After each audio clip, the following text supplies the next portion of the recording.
اقوام متحدہ میں پاکستانی مشن کی نمائندہ سائمہ سلیم کا بھارت کو بھرپور جواب. کہا جموں کشمیر بھارت کا نہ کبھی تھا نہ کبھی ہوگا.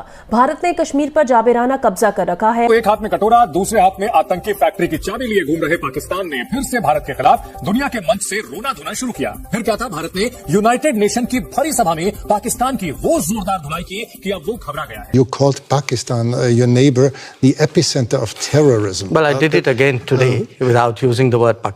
Yes, and this doesn't sound very diplomatic, does it? No, because you are a diplomat doesn't mean you are untruthful. I could use much harsher words than epicenter. آپ کیسے دیکھتے ہیں؟ ایک تو لیڈرشپ بھی ہماری امریکہ میں موجود ہو لیکن ڈپلومیٹک آئسولیشن اس حد تک چلی گئی ہے. ڈاکٹر صاحب، ایک بڑی حیرانگی کی بات ہے کہ پچھلے 7 دن سے پاکستان کے جو وزیر اعظم اور وزیر خارجہ امریکہ میں ہیں لیکن کسی امریکی شخصیت جو کہ حکومت میں ان سے ملاقات نہیں ہوئی. پاکستان بھارت کا جو تعلقات ہیں بڑے کمپلیکس ہیں، اور اس میں یہ کہنا کہ پاکستان لے تو لال سے کام لے رہا ہے، یا ہم بھارت کے ساتھ امن نہیں چاہتے، یا ہم تعلقات کو خراب رکھنا چاہتے ہیں، میرے خیال میں یہ زیادتی ہے ایک لحاظ سے. دل چاہتا بندہ نہر میں کود کے مر جائے، کبھی کبھی دل چاہتا ٹاور سے گر کے مر جائیں، کبھی کبھی رکشا چلاتے جا رہے رکشا ہی مار دیں کسی کے اندر. اتنے آوازار ہو گئے ہیں. اتنی نا امیدی کیوں ہے؟ تو پاکستان میں رہ کیا گیا ہے؟ کیا رہ گیا ہے؟ کچھ رہ گیا؟ کچھ بھی نہیں رہ گیا. سو اوریجنلی یہ ہماری ایک تو فارن پالیسی نہیں ہے. فارن پالیسی یہی ہے جہاں سے پیسہ ملتا ہے ہم ان کے ساتھ اٹیچ ہوتے ہیں، یہ فارن پالیسی ہے.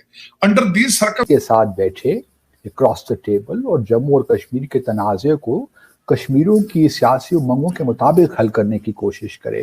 ورنہ یہ ریلیشن شپ جس طرح میں دیکھتا ہوں، میری جو اسیسمنٹ ہے اس کے مطابق یہ آگے بڑھ نہیں سکتا. جو کچھ بھی آپ کر لیں اس میں اب یہ کہنا کہ پاکستان نہیں کرنا چاہتا یا بھارت نہیں کرنا چاہتا، میرا ویو پوائنٹ یہ ہے کہ وقت آ گیا ہے کہ اگر ہم نے، جس طرح آپ نے کہا کنیکٹیویٹی پاکستان نہیں دیتا بھارت کو، اس کی وجوہات ہیں کہ ہم کیوں نہیں بھارت کو ایکسیس دیتے افغانستان پہ.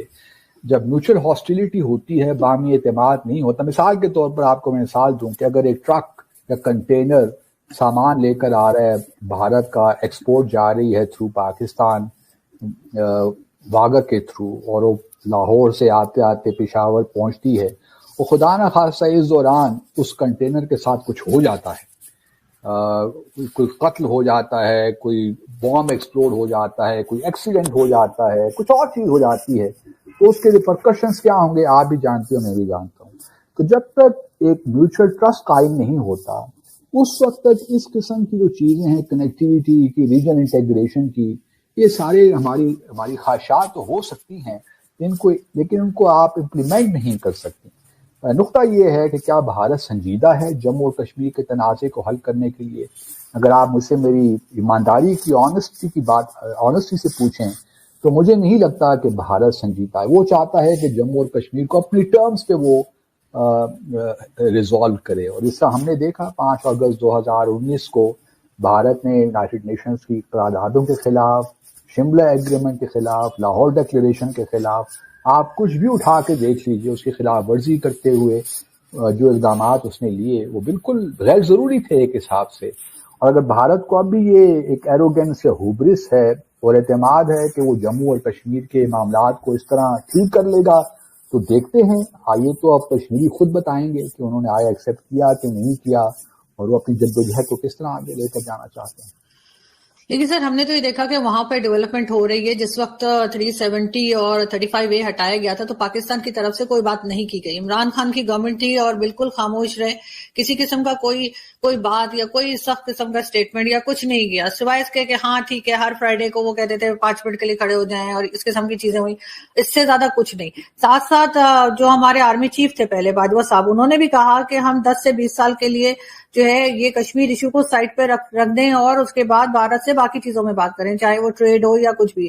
بھارت نے سر وہاں پہ جو ڈیولپمنٹ شروع کی ہے جس میں بہت سی گلف کنٹریز کا بھی ہاتھ ہے اور وہ بھی ان کی مدد کر رہے ہیں، تو وہ دیکھ کر تو یہاں کے جو ہماری سائڈ پہ جو کشمیر ہے وہاں کے لوگ بھی کہتے ہیں کہ جی ہم نے تو بھارت کے ساتھ مل جانا ہے کیونکہ وہاں پر اتنا کچھ ہو رہا ہے اور ہمارے یہاں تو جو روڈز ہیں وہ تک صحیح نہیں بنی ہوئی. تو ہم نے دیا کیا ہے اپنی سائڈ پہ کشمیریوں کو؟ اور جہاں تک آپ قرارداد کی بات کر رہے ہیں یونائیٹڈ نیشن کی، تو سر اس میں تو لکھا ہے کہ پاکستان اپنا حصہ خالی کرے، اپنی فوجیں باہر نکالے، اس کے بعد ہی وہاں پر ریفرنڈم ہوگا یا اس کے بعد ہی لوگوں سے پوچھا جائے گا کہ کس کے ساتھ رہنا ہے یا کہاں جانا ہے. تو پاکستان تو فوج ہی نہیں نکالتا باہر.